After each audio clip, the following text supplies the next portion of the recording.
I walked through the front door of my childhood home, exhausted from 3 days of debugging code at a client conference in Denver, expecting to hear the familiar jingle of Charlie's collar and feel his golden fur against my legs. Instead, silence greeted me. My heart dropped into my stomach as I called his name, my voice echoing through the empty hallway. Mom appeared from the kitchen drying her hands on a dish towel, wearing that expression she used to have when she broke bad news about canceled family vacations. "We sold it," she said, as casually as discussing the weather. "Your sister's kids needed new phones. You'll get over it." The words hit me like a physical blow. Charlie wasn't an it. He was my best friend, my companion through my recent breakup, my reason for staying at this house temporarily. When I asked where he was, they laughed it off. I didn't. The laughter still rang in my ears 2 hours later, as I sat in my old bedroom staring at the empty dog bed in the corner. Charlie had been sleeping there for 2 months, while I rebuilt my life after Jessica left me.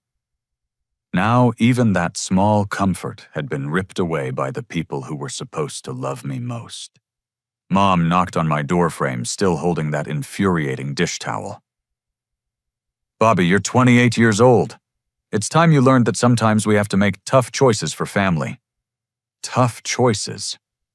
I stood up so fast my desk chair rolled backward. "You sold my dog without asking me, without even telling me you were thinking about it." She shrugged her gray hair, catching the afternoon light streaming through my window.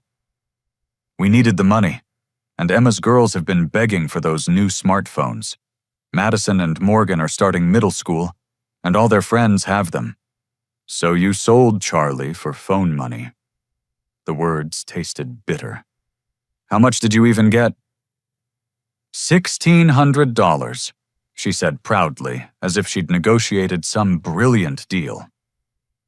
"The man who bought him seemed very nice. He had grandchildren who wanted a dog." I felt sick. $1,600. Charlie was worth more than that just in vet bills over the past year. I'd spent $2,000 on his emergency surgery when he ate a tennis ball last summer. But more than that, he was priceless to me. He'd been my constant companion through college, through starting my software development career, through every heartbreak and celebration of my adult life. "Where is he?" I asked, my voice barely above a whisper. Mom's expression shifted uncomfortably. "I don't see why that matters now." "Because I'm going to get him back." She laughed again, that same dismissive sound that had cut through me downstairs. "Bob, we already spent the money. Emma bought the phones yesterday." As if summoned by her name, my sister Emma burst through the front door, her voice carrying up the stairs. "Mom, where did you put the phone chargers?" Then, noticing my car in the driveway, she called up louder. "Bobby's back. How was Denver?" I couldn't answer. I was too busy pulling up Instagram on my phone, searching for anything that might give me a clue about where Charlie had gone. Emma appeared in my doorway moments later, flanked by her 12-year-old twin daughters Madison and Morgan, both clutching brand-new iPhones in sparkly cases. "Uncle Bobby?" Madison squealed, waving her phone. "Look what Grandma got us!" The sight of those phones made my chest tight. Charlie's life had been traded for 2 rectangles of glass and metal that would be obsolete in 2 years. Emma noticed my expression and frowned. "What's wrong with you?" she asked, her blonde hair pulled back in the same ponytail she'd worn since high school. "He's upset about the dog," Mom explained, rolling her eyes. Emma's frown deepened. "Seriously, Bobby, you're being dramatic over a dog. Mom did us all a favor. That thing was shedding everywhere and barking at night." "Charlie never barked at night," I said through gritted teeth. "Whatever," Emma said, examining her manicured nails. "You should be grateful we helped you learn some responsibility. Maybe now you'll stop living like a college student and actually grow up." The cruelty in her words hit harder than any physical blow. This was my sister, who used to sneak into my room during thunderstorms because she was scared, who I'd taught to ride a bike and helped with her homework every night in high school. Now she was looking at me like I was some pathetic child throwing a tantrum. Dad's truck pulled into the driveway, and I heard his heavy footsteps on the porch. David Martinez had worked construction for 30 years, and it showed in his weathered hands and permanent squint.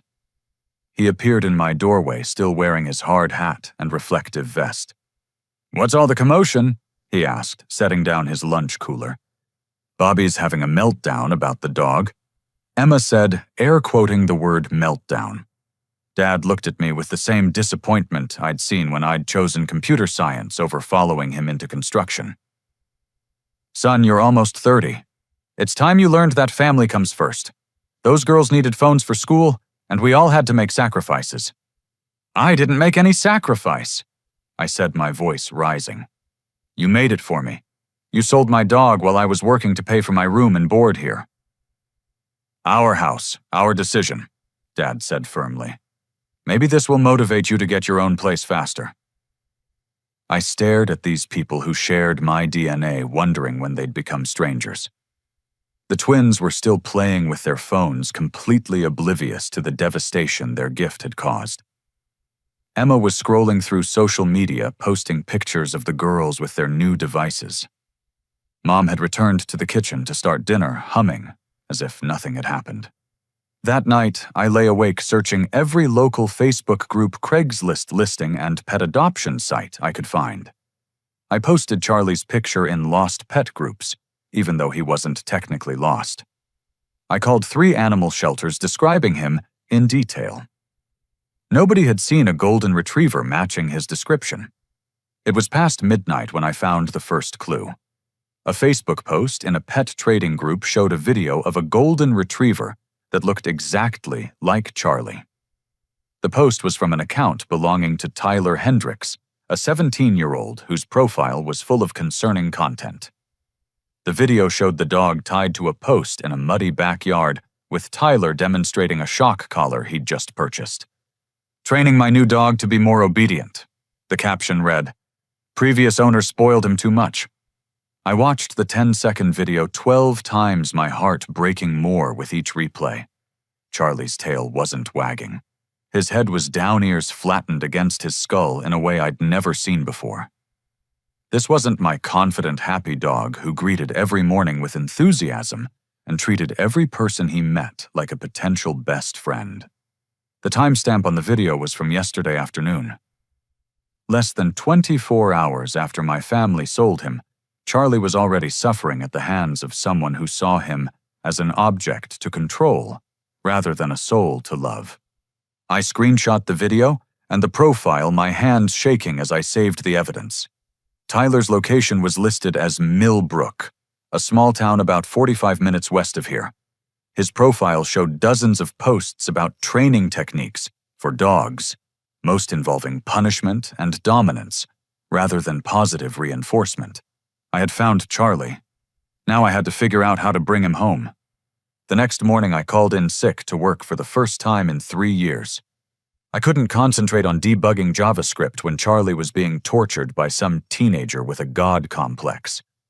I withdrew $2,000 from my savings account, enough to buy Charlie back and cover any inconvenience fee the Hendricks family might demand.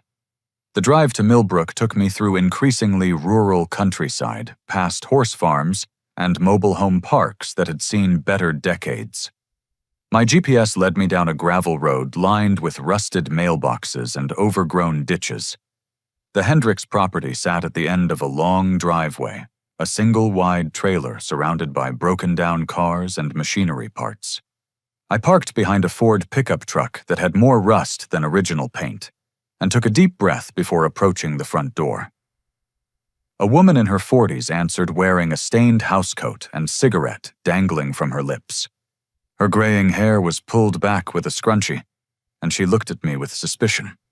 "You selling something?" she asked, not bothering to remove the cigarette. "No, ma'am, I'm actually here about a dog you recently purchased, a golden retriever named Charlie." Her expression shifted to annoyance.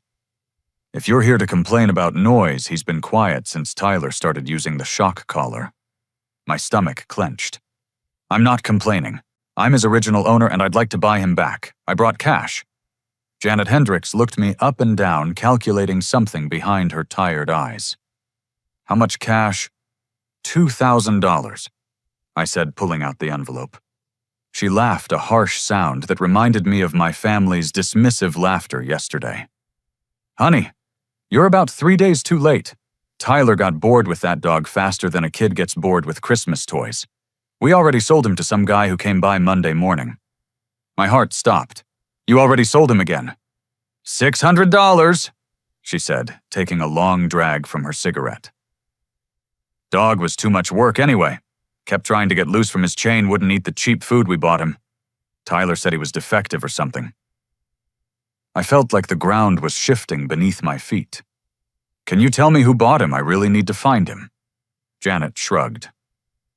Some older guy with a beat-up pickup truck. Didn't ask his name, didn't care. He had cash and wanted the dog gone that day. Said something about needing a dog for his property or something. I looked past her toward the backyard, where I could see a heavy chain still attached to a metal stake driven into the muddy ground. Food bowls sat nearby, one filled with what looked like moldy kibble, the other bone dry. The sight made me sick to my stomach. Do you remember anything else about him? What he looked like? What kind of truck? Look, kid. Janet said, her patience clearly running thin. I got 3 other dogs back there and 2 teenagers who eat everything in the house faster than I can buy it. I don't keep track of every person who shows up here with money. The dog's gone, deal with it. She started to close the door, but I stepped forward. Please, this dog means everything to me. Can you at least tell me what direction he went? East, I think, she said, already losing interest. Guy mentioned something about having property out toward the state line. The door slammed shut, leaving me standing on the sagging wooden porch with $2,000 in cash and no way to find Charlie. I walked around to the backyard to look at where he'd been kept, and the sight broke my heart even further. The chain was heavy enough to anchor a boat, and the ground around the stake was worn bare from Charlie pacing in circles. Scratch marks on nearby trees showed where he'd tried to climb or escape. I took pictures of everything, though I wasn't sure why. Evidence maybe for some future confrontation with my family about what their decision had led to, or just proof that this nightmare was really happening. The drive home felt longer than the journey out. My mind raced through possibilities. A man with property toward the state line could be anyone. There were hundreds of farms and rural properties in that direction, and Charlie could be at any of them. Or worse, he could already be on his way somewhere else if this was some kind of pattern. When I got home, my family was gathered around the dinner table laughing about something Morgan had said at school. The normalcy of the scene felt obscene after what I'd just witnessed. These people were eating Mom's pot roast and sharing stories about their day, while Charlie was God knew where, possibly being abused by his third owner in less than a week. How was work? Mom asked without looking up from her plate. I didn't go to work, I said, standing in the kitchen doorway. I went to find Charlie.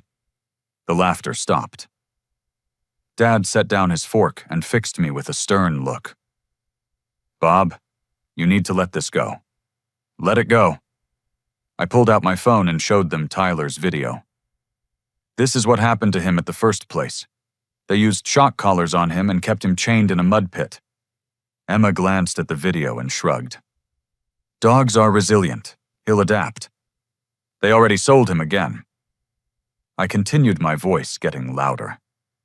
To some stranger for $600. He's been passed around like a piece of property and nobody knows where he is now. Madison looked up from her phone. Uncle Bobby, you're being really negative. Can't you just be happy for us? The innocence in her question hit me like a slap. These children had been raised to see their gift as completely separate from Charlie's suffering. To them, there was no connection between their happiness and his misery. Your happiness cost Charlie his life, I said quietly. Dad slammed his hand on the table, making the dishes rattle. That's enough. You're upsetting the girls over an animal that you couldn't even afford to house properly. I was saving money to get my own place, I said. Charlie was temporary here while I got back on my feet after the breakup. Well, now you don't have that excuse anymore, Emma said, returning her attention to her phone.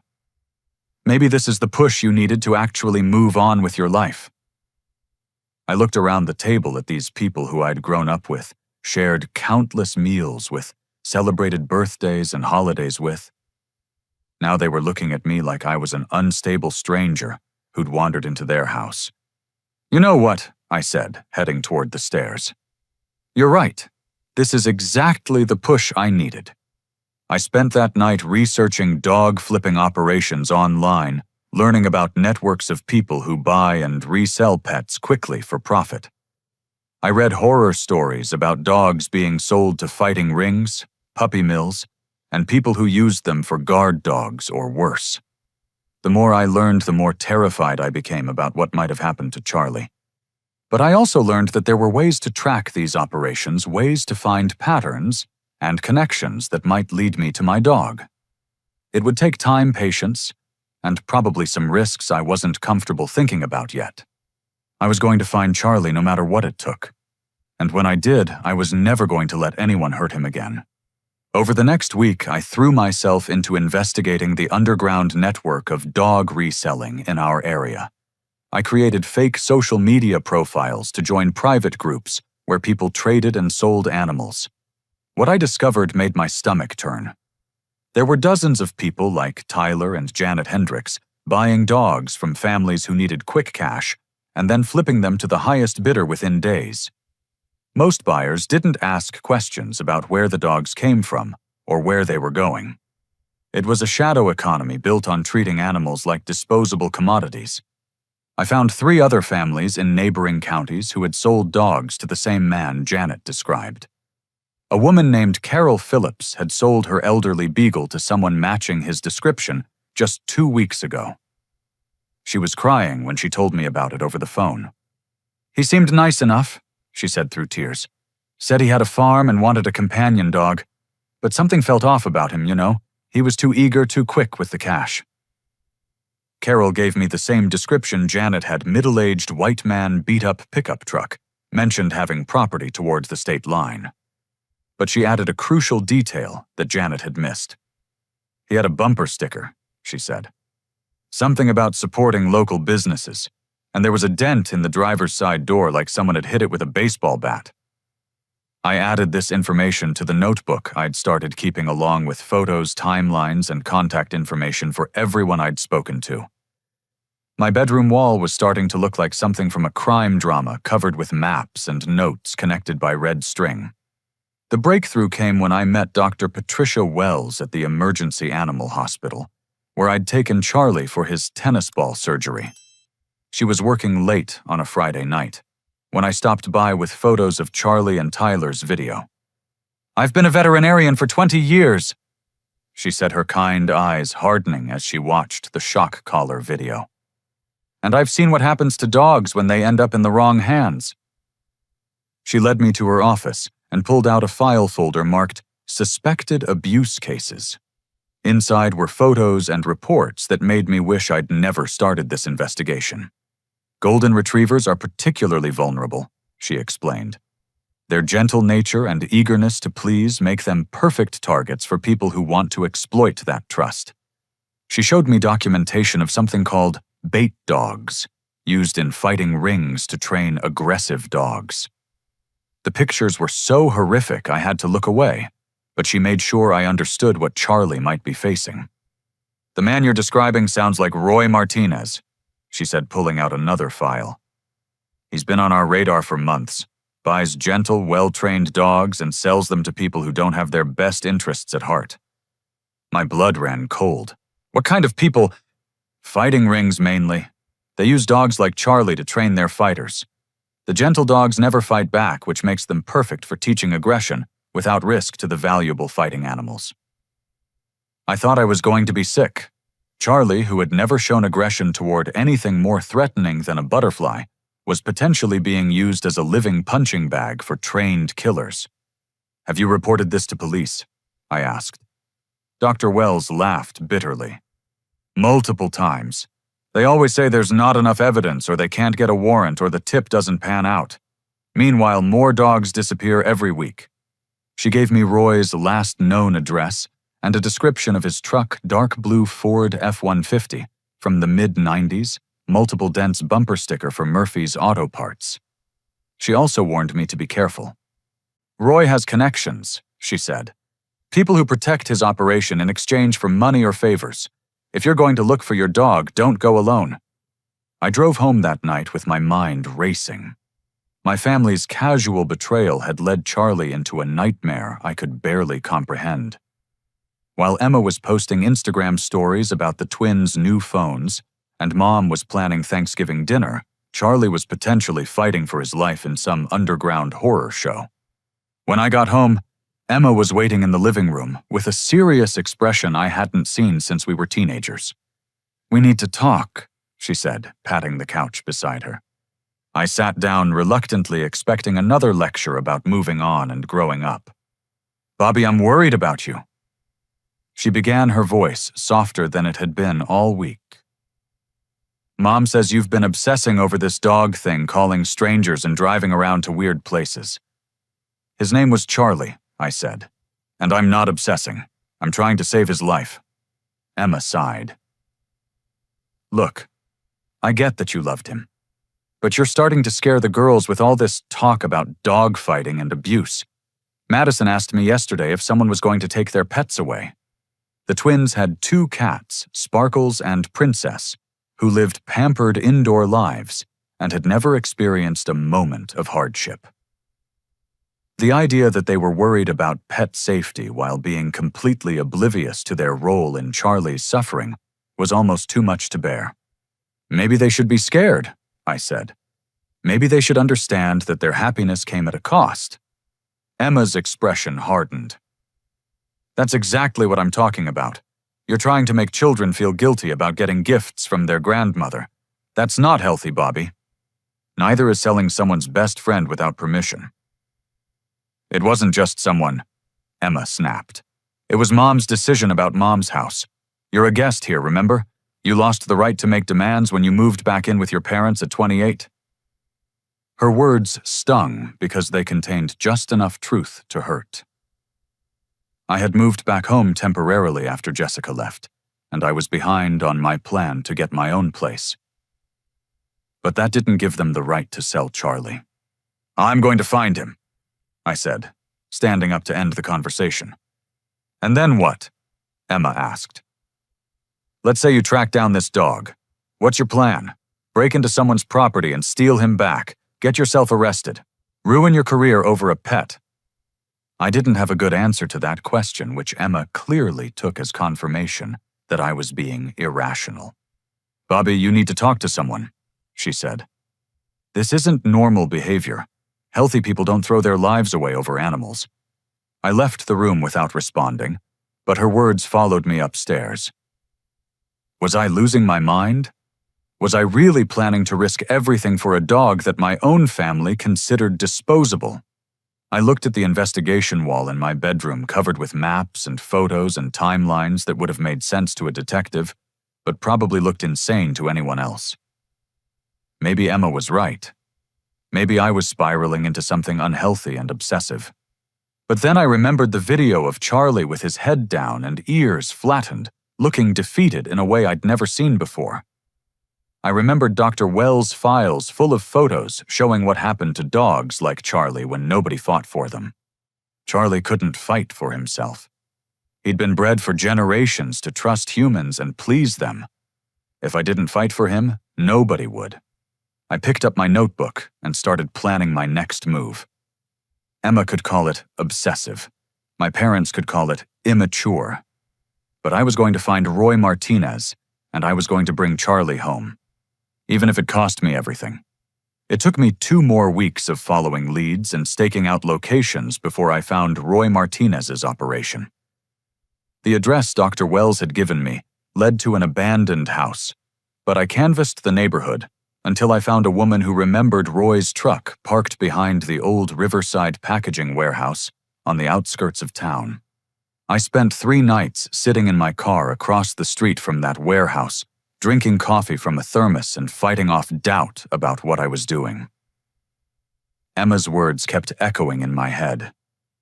Was I really about to risk everything for a dog?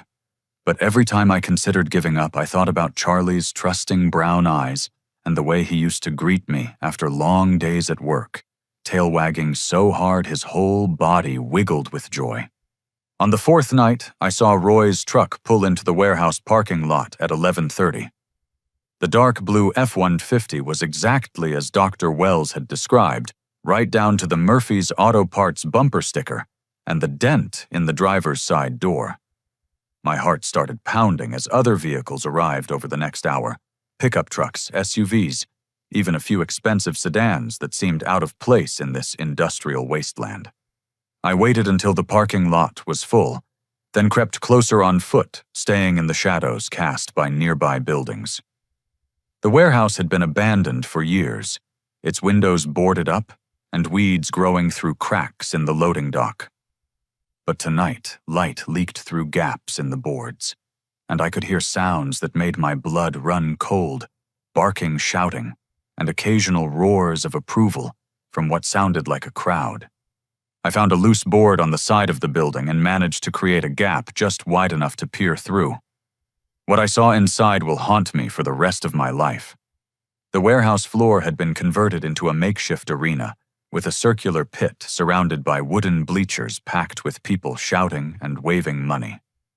In the center, 2 dogs were circling each other, both bleeding from multiple wounds. One was a scarred pit bull mix, the other looked like it might have been a family pet once upon a time. But it wasn't the fighting dogs that made me sick. It was what I saw in the shadows around the arena cages full of animals waiting their turn. Some looked like they'd been bred for fighting, all muscle and scars. Others looked like Charlie gentle breeds that had no business being in this place. I scanned the cages, frantically searching for golden fur and familiar markings. The lighting was poor, and there were dozens of animals, but I kept looking until I found him.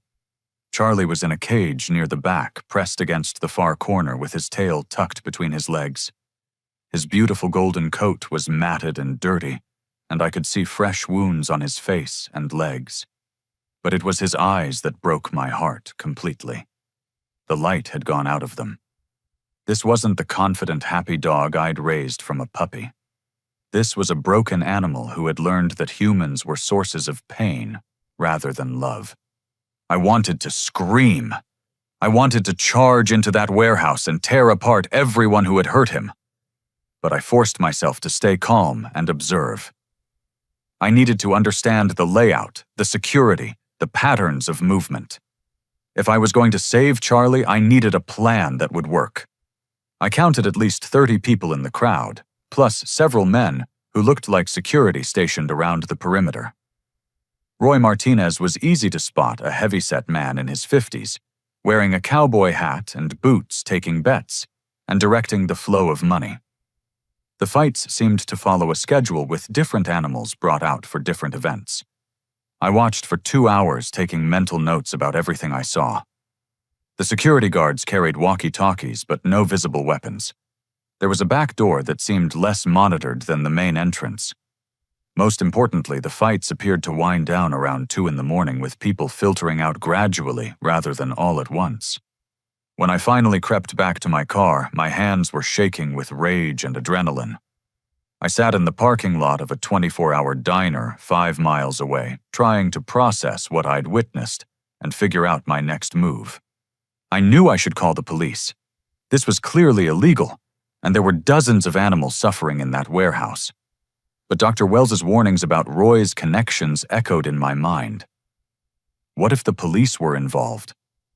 What if calling them just gave Roy advance warning to move his operation somewhere else? I decided to test the waters. I called the non-emergency police line and asked to speak with someone about an animal cruelty tip. The dispatcher put me through to Detective Michael Torres, who listened to my story, with what sounded like bored disinterest. "So let me get this straight," Torres said after I finished describing what I'd seen. "You were trespassing on private property, spying through windows, and now you want us to raid a warehouse based on your word." I have photos I lied wishing I'd thought to bring a camera with a zoom lens. Photos of what exactly dogs in cages that's not illegal, son. People breed dogs for all kinds of purposes. Something in his tone set off alarm bells in my head. This wasn't the response I'd expected from someone hearing about organized animal cruelty. Detective Torres, I saw dogs fighting in a pit while people bet money on them. That's definitely illegal. Look, kid. Torres said, his patience clearly wearing thin. We get tips about dog fighting all the time. 90% of them turn out to be neighbor disputes or people who don't understand legitimate breeding operations. Unless you've got solid evidence of actual crimes being committed, there's not much we can do. What would constitute solid evidence? I asked. There was a pause that lasted too long. Video footage would help. Multiple witnesses. Physical evidence of gambling or animal abuse that would hold up in court. He was asking for things that would be nearly impossible for a civilian to obtain safely. It felt like he was trying to discourage me from pursuing this further. Can you at least check the warehouse? I pressed. Drive by and see if anything looks suspicious. I'll make a note of it, Torres said in a tone that suggested he was already moving on to other things. But unless we have probable cause for a warrant, there's not much else we can do. After hanging up, I sat in my car feeling more alone than I'd ever felt in my life. My family had betrayed Charlie for phone money. The police seemed unwilling or unable to help. The only person standing between Charlie and continued torture was me, and I had no idea what I was capable of doing. I spent the rest of the night researching Detective Torres online. What I found made my suspicions seem less paranoid and more justified. Torres had been the subject of an internal affairs investigation 2 years ago for allegedly taking bribes from local businesses. The investigation had been dropped due to lack of evidence, but several news articles suggested there were ongoing concerns about corruption in his unit. By sunrise, I had made my decision. If the system wouldn't save Charlie, I would have to do it myself. I drove home and called in sick to work again, then spent the day planning the most important mission of my life. I was going to break into that warehouse and rescue my dog, even if it meant risking everything I had left to lose. I spent 2 weeks preparing for what I knew would be a one-shot opportunity. I bought dark clothing, pepper spray, a crowbar, and a small bolt cutter from different stores around town, paying cash and avoiding security cameras as much as possible. I studied the warehouse layout during multiple nighttime surveillance sessions, timing the security rounds, and mapping every entrance and exit. The hardest part was maintaining normal behavior at home, while my family continued their willful ignorance about what their decision had set in motion. Emma posted daily Instagram stories about the twins' activities with their new phones. Mom hummed while cooking dinner. Dad watched football and complained about his back.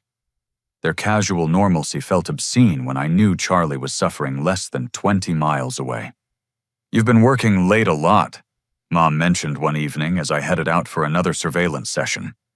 Big project deadline. I said, which wasn't entirely a lie. This was the biggest project of my life. The night I chose for the rescue was moonless and rainy, providing extra cover for what I was about to attempt. I parked 8 blocks away and walked to the warehouse carrying my supplies in a black backpack. My heart was pounding so hard, I worried the security guards would hear it from across the parking lot. I waited until 2:30 in the morning when the fights had ended, and most of the crowd had dispersed. Only Roy's truck and 2 other vehicles remained in the parking lot. I'd observed this pattern before. Roy usually stayed late to count money and secure the animals for the next event. The back door had a simple padlock that my bolt cutters handled easily. I slipped inside and immediately had to cover my nose against the overwhelming smell of blood waste and fear. The arena was dark now, but emergency lighting provided enough illumination to navigate between the rows of cages. Most of the animals were sleeping exhausted from stress and trauma. A few watched me with suspicious eyes as I crept past their prisons. I felt guilty leaving them behind, but I knew I could only manage one rescue tonight, and Charlie had to be my priority. I found him in the same cage where I'd seen him before, curled up in the corner with his back to the world. When I whispered his name, his ears twitched, but he didn't turn around. I whispered it again, softer, and finally he lifted his head to look at me. For a moment, I wasn't sure he recognized me. His eyes were dull, and there was no sign of the joyful recognition I'd always taken for granted. But then his tail gave the faintest wag, and I knew he remembered me, despite everything he'd been through. "It's okay, boy," I whispered as I worked on the cage lock. "I'm getting you out of here." The lock was more complex than the door had been, requiring careful manipulation with my crowbar to avoid making noise. Charlie watched me work, occasionally, whimpering softly. I could see more clearly now how much weight he'd lost, how his coat had lost its shine, how his spirit had been systematically broken by weeks of cruelty. When the cage finally opened, Charlie didn't rush out. He had to be coaxed, moving slowly, and keeping his head low as if expecting punishment. I slipped a leash around his neck and led him toward the back door, both of us moving as quietly as possible across the concrete floor. We were halfway to the exit when I heard voices from the front of the building. Roy's distinctive laugh echoed through the warehouse, followed by conversation I couldn't quite make out. I froze, holding Charlie close, praying they wouldn't decide to check on the animals before leaving. The voices got closer, and I heard footsteps moving in our direction. I looked around desperately for somewhere to hide, but the warehouse was mostly open space with nowhere to conceal a man and a dog. I made a split-second decision to continue toward the back door, hoping we could slip out before anyone noticed. We were 10 feet from freedom when Roy's voice boomed across the warehouse. Well, what do we have here?" I turned to see Roy Martinez standing 30 feet away, flanked by 2 younger men who looked like they spent their free time at the gym. Roy was holding a flashlight that illuminated Charlie and me in a harsh circle of light. "You picked the wrong night for a rescue mission, hero," Roy said, walking closer.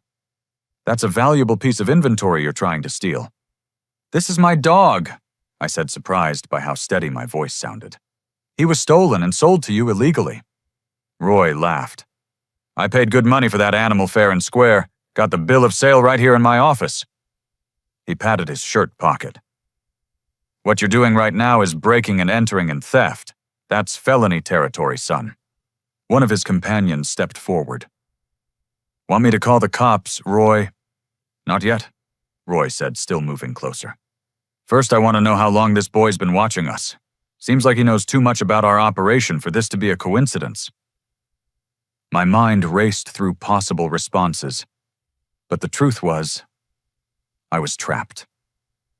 Charlie pressed against my legs, sensing the danger even in his traumatized state.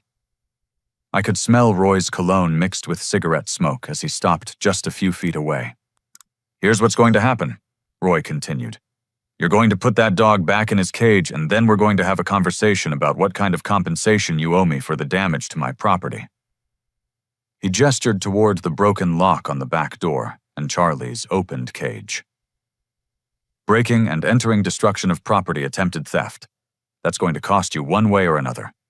I knew I should be terrified, but instead I felt a strange calm settling over me. I'd found Charlie, and I wasn't leaving without him, no matter what it cost me. "I'm not putting him back," I said. Roy's expression darkened. "I don't think you understand the situation you're in, boy." "I understand it perfectly," I said. "You're running an illegal fighting operation that tortures animals for entertainment. You bought my dog from people who had no right to sell him, and now you're threatening me to try to keep your crimes hidden." Roy's face went red. "You don't know who you're messing with." That's when I heard the most shocking thing of all, my father's voice coming from the shadows near Roy's office. "Roy, what's going on out here? I heard shouting." Dad stepped into the light wearing the same work clothes he'd had on at dinner, looking completely comfortable in this place of horrors. When he saw me standing there with Charlie, his expression went from confusion to anger to what looked like fear. "Bobby, what the hell are you doing here?" My world tilted on its axis. "Dad, what are you?" "This your kid, Dave?" Roy asked, and I heard the familiarity in his voice. These weren't strangers meeting for the first time. They knew each other well. Dad's face went pale as he realized what I'd discovered. "Bob, you need to leave right now. You're part of this—" I said, the pieces falling into place in my mind. "You've been funding this operation." Dad looked around frantically as if searching for an escape route that didn't exist. "It's not what you think. What I think is that you helped sell Charlie to people you knew would torture him," I said, my voice getting louder. "What I think is that my own father is involved in this nightmare." Roy was watching our family drama with amusement, clearly enjoying the show. "Well, this complicates things, doesn't it, Dave?" Dad stepped forward, his hands raised as if trying to calm a dangerous animal. "Bobby, listen to me. This is bigger than you understand. You can't just walk in here and disrupt everything." "Everything?" I laughed, but there was no humor in it. "You mean your investment in animal torture?" "It's not torture," Dad said desperately. "It's sport. It's tradition. People have been doing this for hundreds of years." I looked at Charlie cowering against my legs with wounds covering his gentle face, and then back at my father. "This is what you call sport." "That dog was never going to be a fighter anyway," Roy interjected. "He's too soft.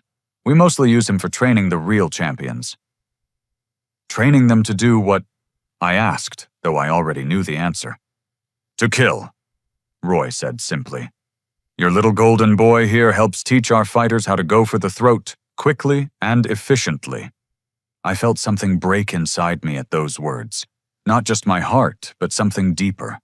Some fundamental belief in the goodness of the people who were supposed to love and protect me. "You knew," I said to Dad. "When Mom sold Charlie, you knew exactly where he was going." Dad couldn't meet my eyes. "I thought maybe it would teach you some responsibility. Help you grow up."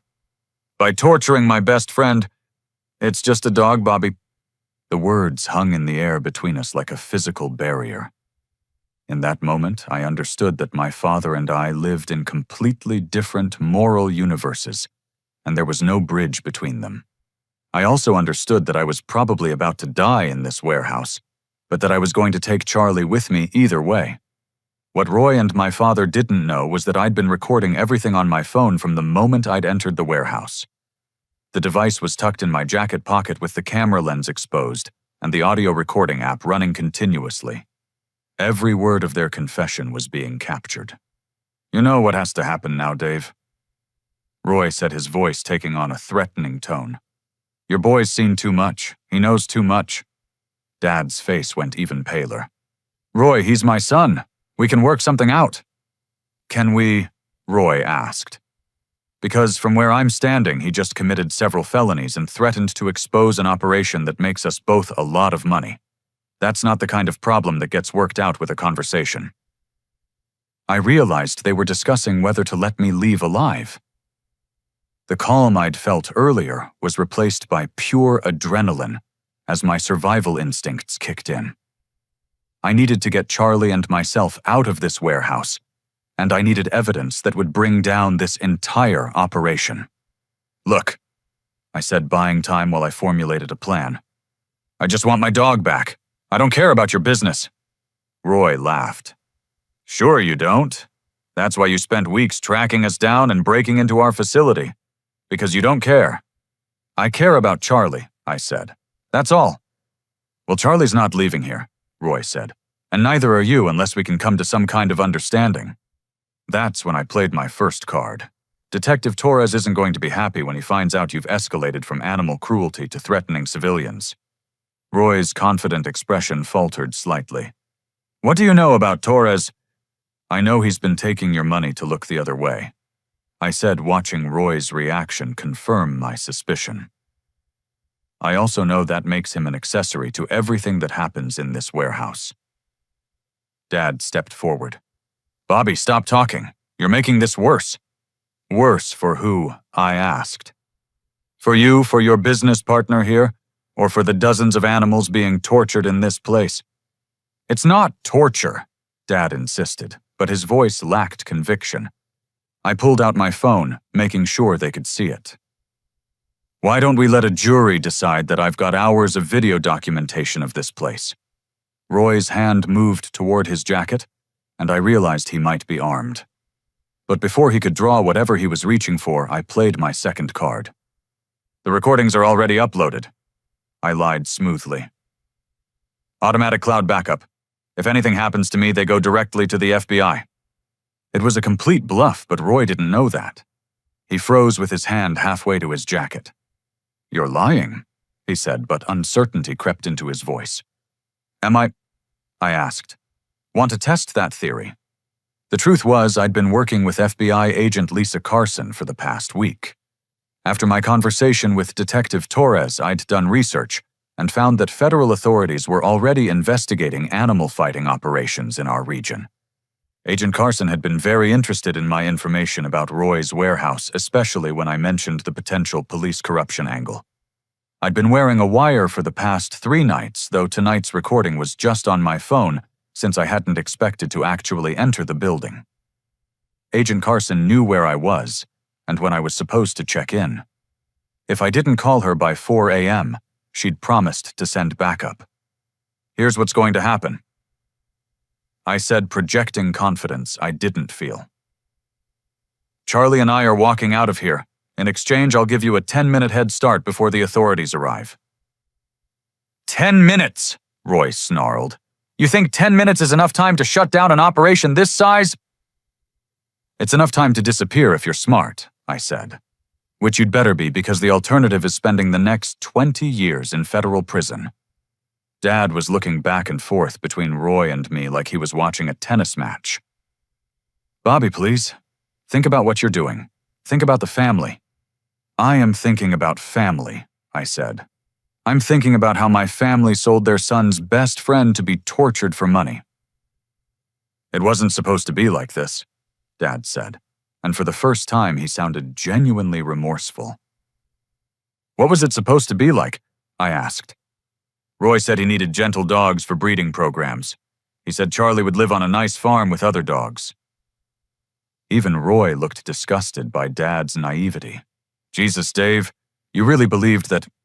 The look on Dad's face told me that some part of him had always known the truth, but had chosen to believe the comfortable lie. The guilt and shame in his expression were almost enough to make me feel sorry for him. Almost. 10 minutes. I repeated, taking a step towards the door with Charlie. Roy's companions moved to block our path, but Roy held up a hand to stop them. Let them go. Roy, one of the men, questioned. Let them go. Roy repeated, his voice tired. It's over anyway. Too many people know about this place now. I walked slowly towards the exit, expecting someone to stop us at any moment. Charlie stayed pressed against my legs, still too traumatized to show any sign of relief or joy.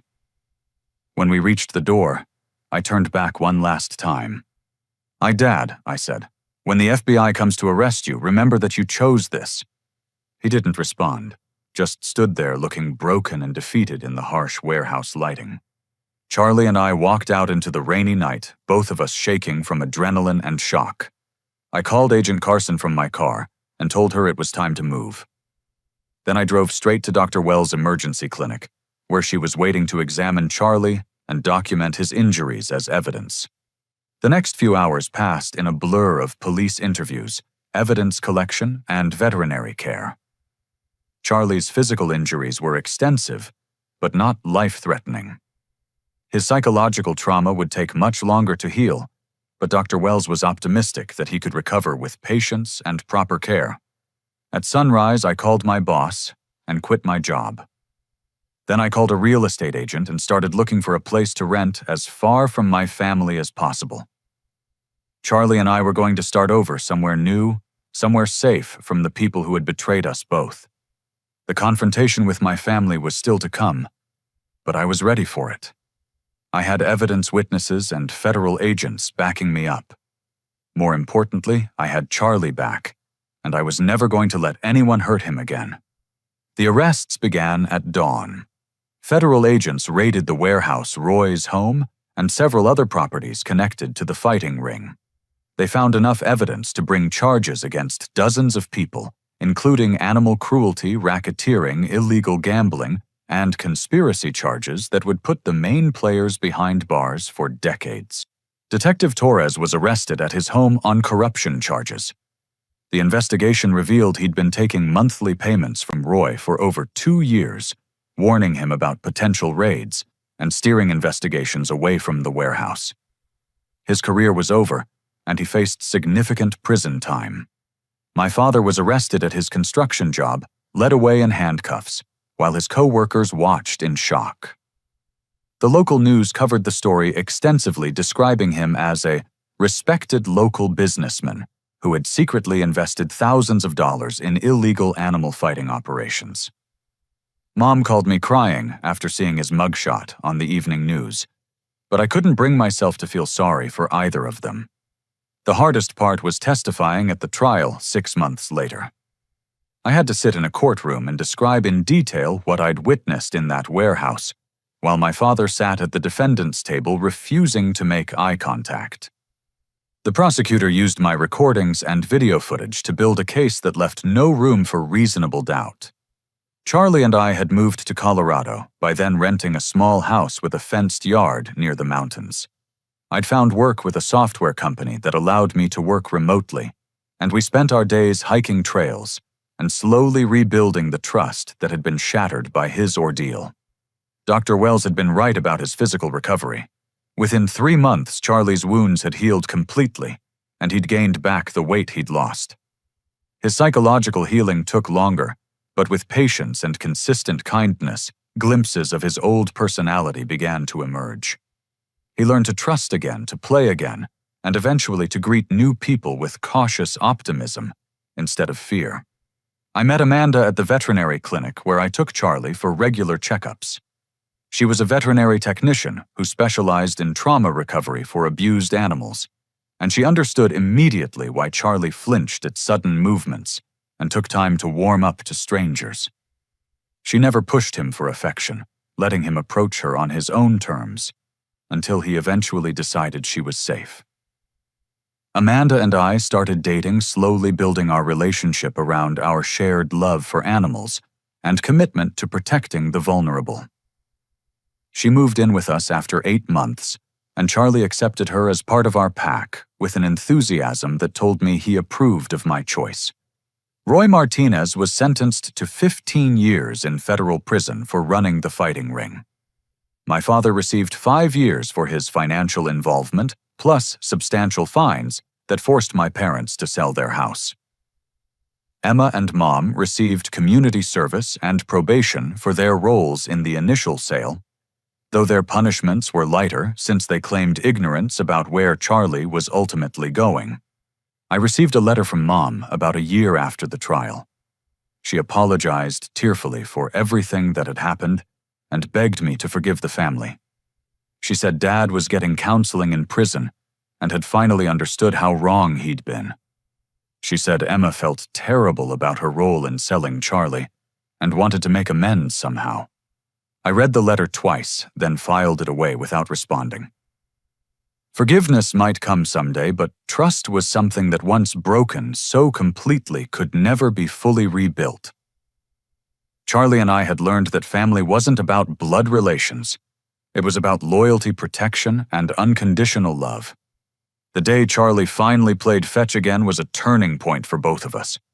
We were hiking in Rocky Mountain National Park, and he suddenly took off running after a stick I'd thrown, his tail wagging with pure joy as he brought it back and dropped it at my feet. For the first time in over a year, he looked like the happy, confident dog I remembered from before our world fell apart.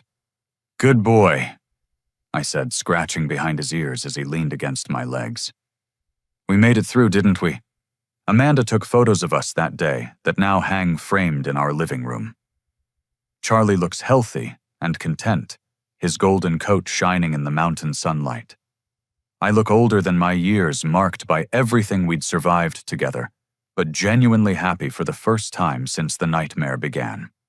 The fighting ring bust led to broader investigations that shut down similar operations across 3 states. Dozens of animals were rescued and rehabilitated. Dr. Wells started a non-profit organization to help fund recovery programs for fighting dogs, and Amanda and I became regular volunteers. We kept in touch with some of the other families whose pets had been sold to Roy's network. Most of the animals were eventually reunited with their original families, though some had been too damaged by their experiences to fully recover. We formed an informal support group that met monthly to share updates and resources for helping traumatized pets heal. 2 years after the rescue, Charlie became a certified therapy dog. His gentle nature and obvious resilience made him perfect for visiting hospitals and nursing homes, where his presence brought comfort to people facing their own difficult battles. Watching him provide healing to others helped complete his own recovery journey. I think often about what would have happened if I'd listened to my family and gotten over it, as they'd suggested. Charlie would have died in that warehouse, used and discarded by people who saw him as nothing more than a tool for training killers. Dozens of other animals would still be suffering. Roy's operation would still be running, and the corruption that protected it would still be hidden. Standing up for those who can't protect themselves is never easy, and it sometimes costs more than we think we can afford to pay. But the alternative is allowing evil to flourish while we look the other way and tell ourselves it's not our responsibility. Charlie taught me that love means fighting for someone even when the whole world tells you to give up. It means choosing what's right over what's convenient, even when that choice isolates you from people you thought you could count on. Most importantly, it means understanding that sometimes the family you choose is stronger than the family you're born into. These days, Charlie greets each morning with the same enthusiasm he had as a puppy, his trauma transformed into resilience, and his pain into wisdom. He's taught me that healing is possible even after the worst betrayals, and that trust can be rebuilt with patience and consistent kindness.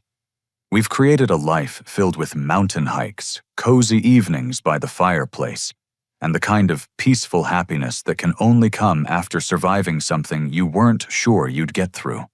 Charlie has everything he needs: a warm bed, regular meals, medical care when he needs it, and humans who would rather die than let anyone hurt him again. Sometimes I wonder if my family ever thinks about what they lost when they chose $1,600 over loyalty and love. But mostly I'm just grateful that their betrayal led us to discover how strong we really were, and how beautiful life could be when built on a foundation of genuine care and protection. Charlie's story became a reminder that justice is possible, that the vulnerable can be protected, and that sometimes one person's refusal to accept cruelty can change everything. He showed me that fighting for love is always worth the cost, no matter how high that cost might seem at the time. What about you? Have you ever had to choose between family loyalty and doing what you knew was right? Have you ever had to fight for someone who couldn't fight for themselves? I'd love to hear your thoughts in the comments below. And if this story touched your heart, please consider liking this video, subscribing to the channel, and sharing it with others who might need to hear Charlie's message of resilience and hope. Thank you for listening to our story, and remember that love is always worth fighting for, even when the battle seems impossible to win.